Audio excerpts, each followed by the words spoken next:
Okay, after many decokes, I found it always seems to block up right at the top there, then closes itself down right down to the size of a pencil.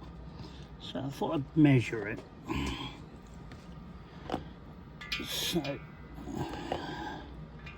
the outside is bang on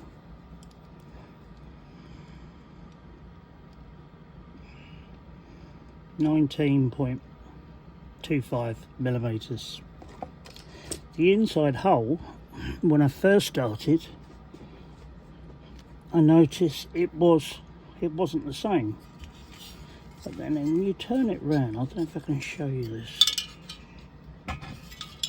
This is the glow plug, yeah, and it has terrible casting. It's got lots of flash on the inside where it's not been cleaned out.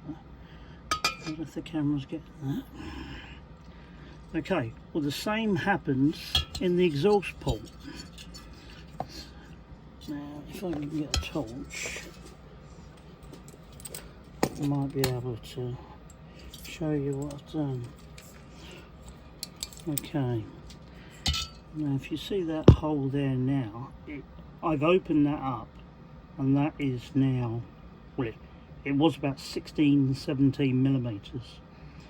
It is now about 1 millimeter smaller than the actual exhaust outlet.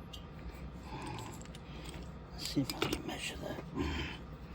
So I put my little bore machine, oh, wrong one.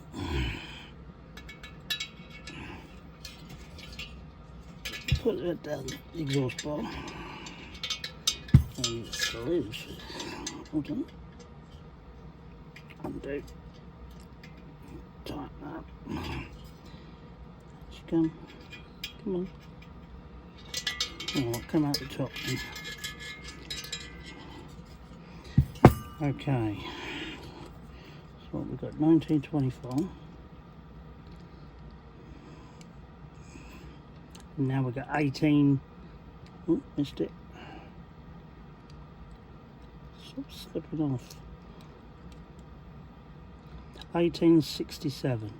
So there's a 1 millimeter difference between where it starts to go out to eventually gets to the end. So opening it up like that and taking away all that bad casting really is basically what you do to a 2-stroke or even a 4-stroke as well.